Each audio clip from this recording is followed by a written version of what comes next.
I now request His Excellency Lyonchhen Tshering Tobgay, Honorable Prime Minister of Bhutan, to address the gathering.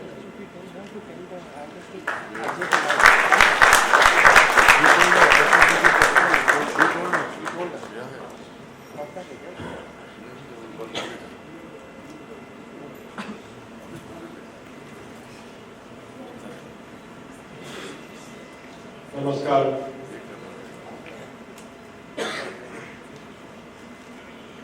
I have the honor to convey to you the warm greetings of His Majesty the King of Bhutan, King Jigme Khesar and Lyonchhen.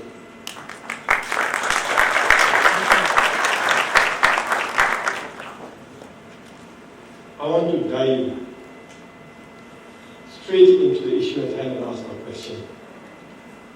Which is the world's greatest civilization? Which is the world's greatest civilization? And while you think about it, I want to thank Mr. Lakshmikant Pariskar, Chief Minister of Goa, for a very warm hospitality. Beautiful Goa, on which God rested His hand. Peaceful Goa, blessed by Lord Vishnu and Buddha, is ideal for thinking. It generates ideas. I already have an idea. Perhaps I should miss my flight home tomorrow and stay on the beaches of Goa for the next 3 days. Your Excellency, Mr. Manohar Parrikar, it's an honor to meet you again. We met last January, but the first time we met was in Goa. In 2012, when you were Chief Minister, I offered a silent prayer then that I would want to come back. My prayers have been answered. Your Excellency, Mr. Jayan Sinha, it's an honor to meet you. We also met in January, and I look forward to carrying our very deep conversation forward. I'm honored to be in the presence of Venerable Sadhguru Jagi Vasudev. Sadhguruji, I've seen you on YouTube many times.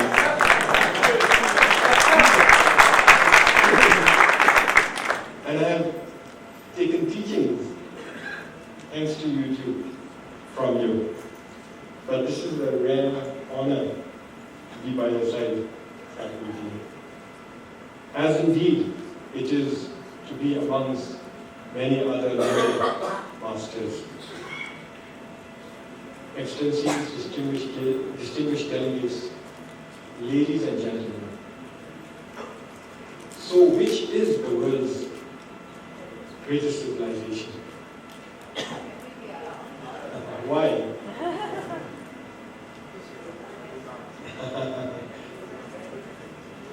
The world has seen many civilizations and many great civilizations.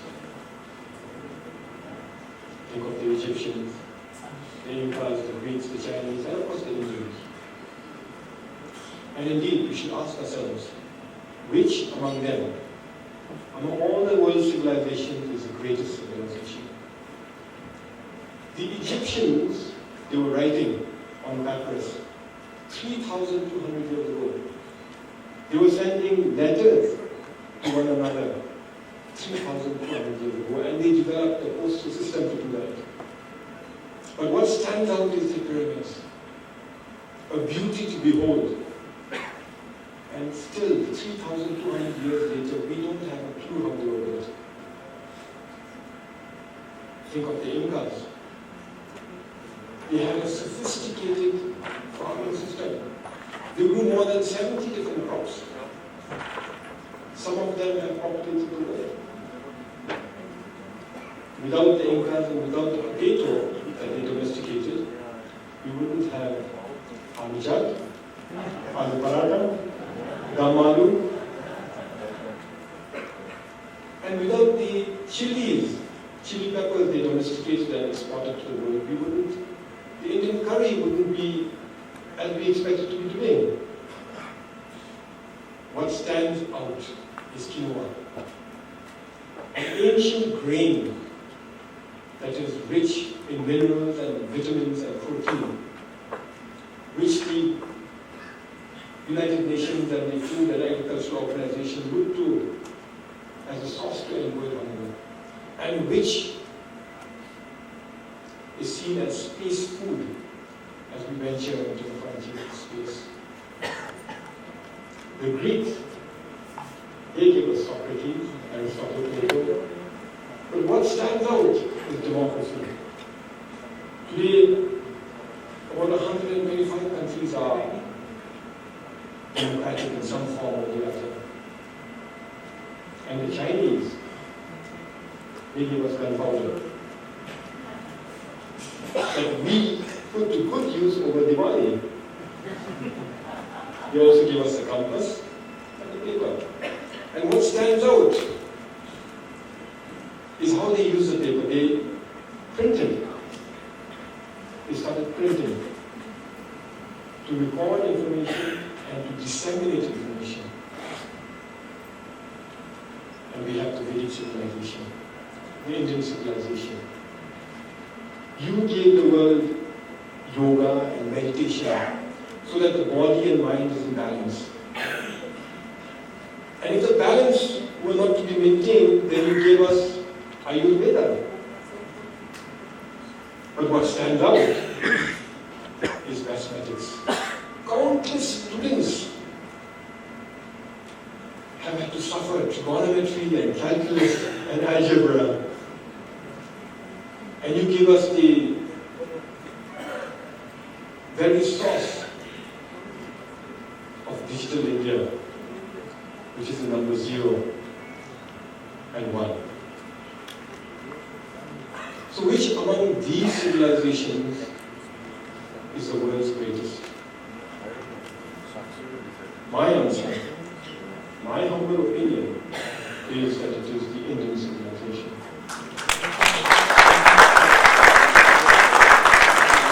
And I will give two answers, two reasons rather. One, and they're interrelated. One, the Indian civilization is the birthplace of the most number of major religions in the world. You have Sikhism, Jainism, Buddhism, and Hinduism. And number two, these religions have coexisted in harmony, borrowing from one another, lending to one another, complementing one another. So these two reasons together, I think, makes the Indian civilization stand apart from all other civilizations in the world. India is the fountainhead of the greatest civilization in the world. We spread the values of love and kindness, compassion and non-violence, and tolerance. This great land is the land of the Buddha and the Mahatma Gandhi, and Masters and Sadhguru. And so it's only natural that India should host an international conference about learning on civilization. I would like to congratulate His Excellency Shri Suresh Prabhu, Railways Minister and President of the India Foundation, for organizing this wonderful conclave and this conference, and also Director Shri Shaurya Gopal for the excellent coordination. But I want to thank especially my friend Shri Ram Ali, because he's the one who invited me to take part in this conclave, and I happily and very quickly accepted. So we are here to learn from civilizations. What to learn from civilization? I think the more important question is what to unlearn from civilizations. And what we must unlearn from civilizations is what has actually destroyed civilizations. Greed, war, lust for power, environmental causing problems in our world today. Today's problems are complex. They are big in scale and multi-generational in scope. Poverty, inequality, climate change, terrorism. I'd like to take a moment to reach out to our brothers and sisters in France. The attacks there were not only on France but on humanity. Our thoughts and prayers go out to families and families. Most of the world's problems, most of these problems, and whether the problems are big or small, appear to have been fueled by consumerism. Today we overconsume. Because we overconsume, we have to overproduce, and because we overproduce, we overextract. This is not a sustainable model for humankind. This is certainly not a sustainable model for Mother Earth. Take the example of phones. In the last 10 years, I think I must have changed my phone 10 times. Never once asking myself if I really needed to upgrade my phone. And never once asking myself, what am I going to do with my old phone that still actually works perfectly well? Some of us carry 2 phones all the time. And some of us carry 2 phones with 2 SIM cards each. The height of consumerism. But look at another extreme, war. It used to be that war had a purpose, war was a means. Today, it seems like war is the end. War is the purpose. War is an industry to fuel consumerism. And why not? Our economic model is based on consumption. GDP is equal to G plus I plus C plus X minus M. That C in there is consumption. If you want to increase GDP, you have to increase C, the consumption. That X minus M in an equation is imports minus exports. Exports minus imports. And if you want to increase GDP, you have to increase X minus M, which means that you have to export consumption. GDP today has become the measure of progress. The higher the GDP, the higher the standard of living, it is understood to be. The higher the GDP, the greater the nation, it is understood. And so there is a rush to increase GDP.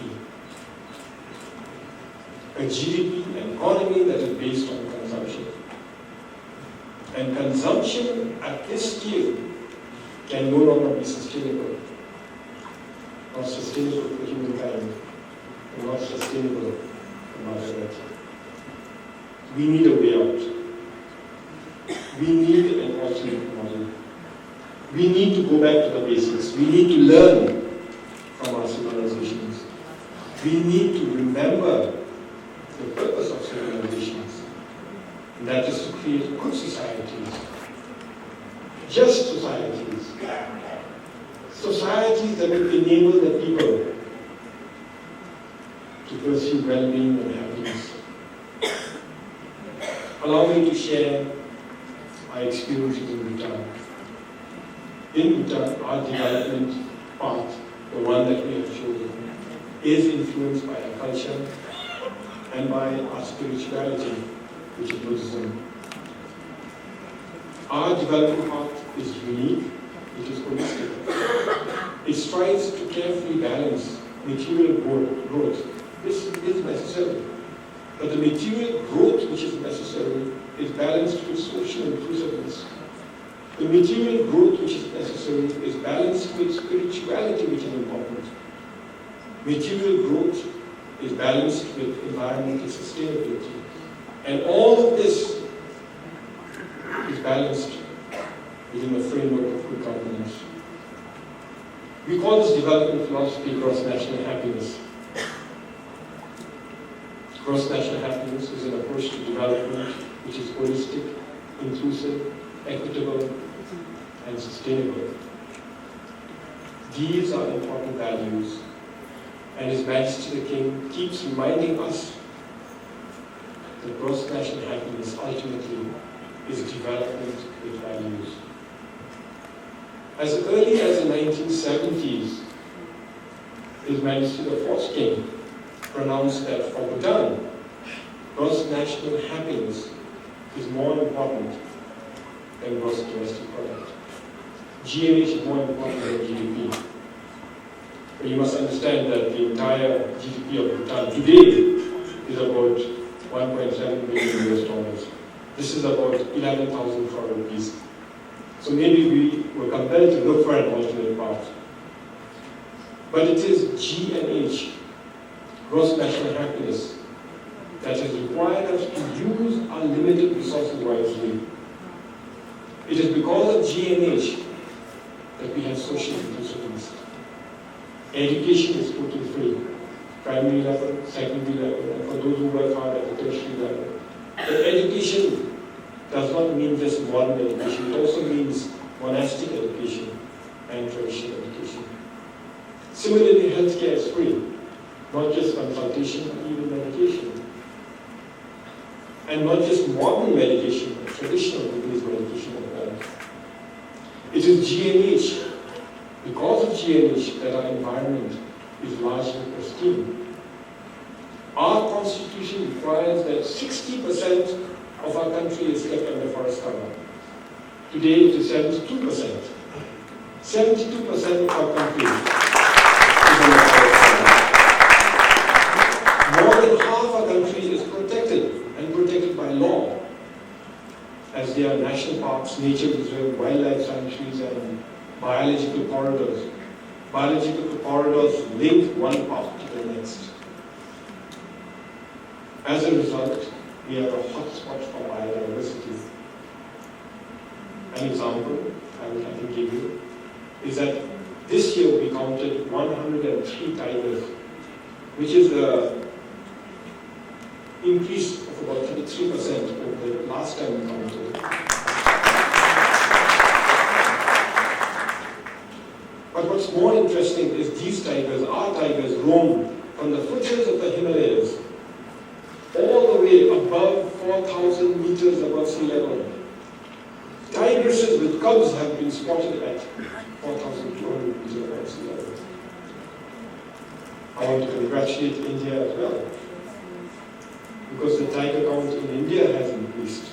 Today you have 2,226 tigers, an increase of 30% in the last 3 years. In 2009, Bhutan declared that we would be carbon neutral. A few other countries have since declared that they will become carbon neutral. Think about what this means. There's no country in the world that is carbon neutral. Each and every country is producing more greenhouse gases than they can sequester. Think about what it means to Mother Earth. In Bhutan, we may not be carbon neutral, we are actually carbon negative. Our forest cover sequesters 6.3 million tons of carbon dioxide each year. We generate only 2.4 million tons. And so we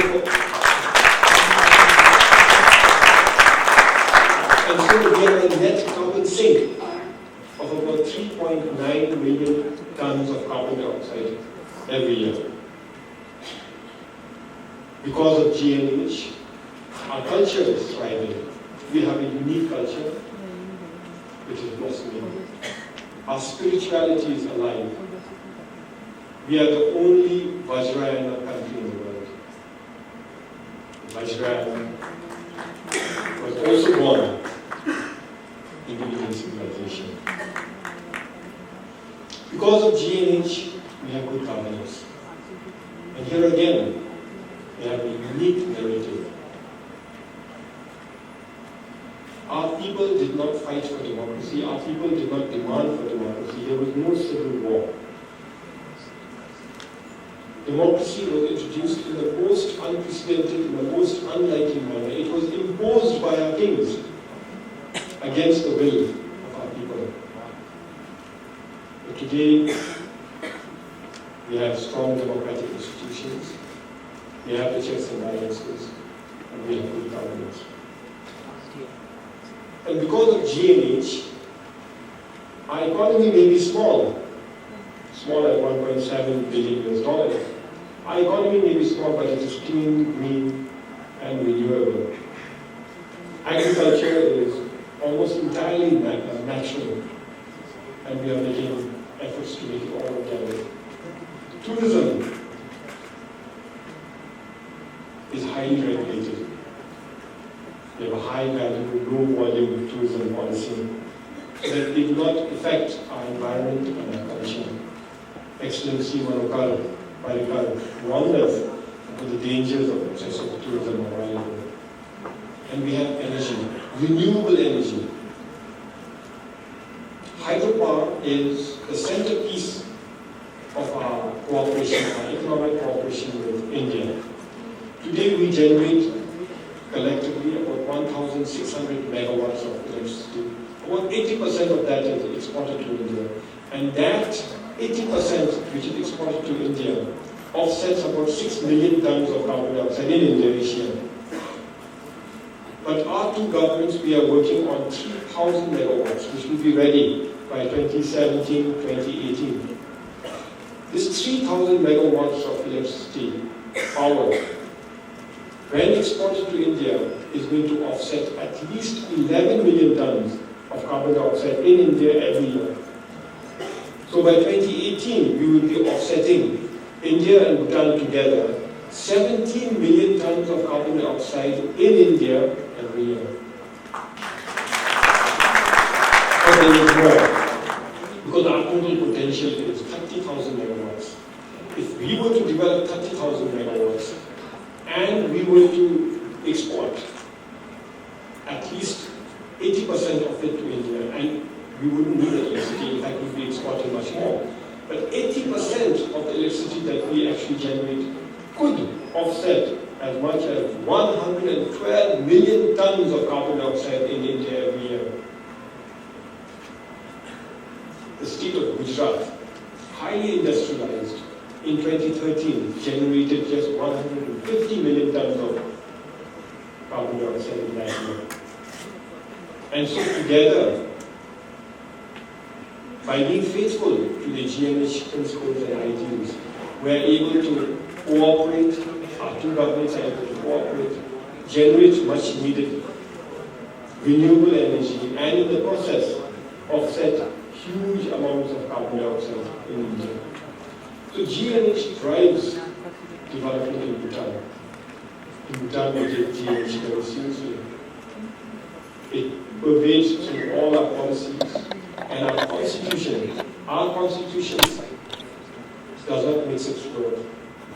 By constitution, the state shall strive to promote those conditions that will enable the pursuit of cross-national happiness. So this becomes our constitutional responsibility. But the Center for Bhutan Studies has defined, and the government has now accepted, 9 domains of happiness. 9 domains in different areas that are conditions of happiness in Bhutan. These are health, education, and living standards. These 3 are quite straightforward. The environment and good governance is now gaining currency the world over. But we have time use, psychological well-being, community vitality, and cultural diversity as important aspects of conditions to cross-national happiness. These 9 domains are actually measured, and the Center for Bhutan Studies has recently concluded a study. These 9 domains create a balance between subjective and objective conditions of happiness. a balance between material and immaterial, a balance between consumption and conservation, a balance between the individual and the community, and a balance between the present and future generations. But the question is, are we happy? And according to the survey that the Center for Bhutan Studies recently conducted, it appears that our people are generally satisfied with the conditions leading to GMH across the domains. 91.2% of our people are satisfied with half the domains, at least half the domains. This is a huge exercise. 8,000 people were interviewed over 2 hours each, covering 148 questions. So I don't know how anybody could be happy at the end of the survey, but like I said, 91.2% of those interviewed said they were satisfied with at least half the domains. But there were lessons for government. We found that urban Bhutan is more happy than rural Bhutan. We found that men were happier than women. We found that spirituality was in decline slightly, but still we must take note of it. And we found that perhaps democracy had brought in divisive politics. And this is something that we in Bhutan must address together. But one lesson we learned is that the government can create those conditions, but the government cannot do it alone. We need others, we need CSOs and we need businesses. And this is why in Bhutan, we are looking for businesses that can champion cross-national happiness. And this is why outside Bhutan, I look for businesses that can champion cross-national happiness. Businesses that are true to the ideals of cross-national happiness, about doing business with values, about doing business that's clean, about doing business that is respectful of communities and the environment. And so if there are any businesses who want to champion cross-national happiness, either by working with the Center for Bhutan Studies in Bhutan or in investing in Bhutan, we must get together because we will have a lot to talk about. So this is Bhutan's experience, but we are still learning. The world is taking note. Europe has the Beyond GDP initiative, which is similar. The OECD has an ongoing exercise in measuring what we treasure, to measure what we treasure. And 20th of March is declared as International Day of Happiness by the United Nations. So even the United Nations has embraced cross-national happiness. There's much to learn from every civilization. This conclave is taking place at a critical time, a time when the world is seeking for an alternative paradigm. I'm confident that the learned masters here, the scholars and experts gathered here will put your ideas and will produce an outcome over the next few days that will benefit not just India, but the world. We must learn from civilizations, all of them, from small civilizations to big civilizations, from civilizations that are near to those that are from far. And we must support one another, and we must seek wise leadership. Only then we can foster new civilizations that will empower citizens to fight poverty, fight inequality, fight terrorism, fight climate change, and build a good and just society. But remember to pay special attention to the Indian civilization, not just because it is your civilization, our civilization, but because it is the world's greatest civilization. Thank you and bless you.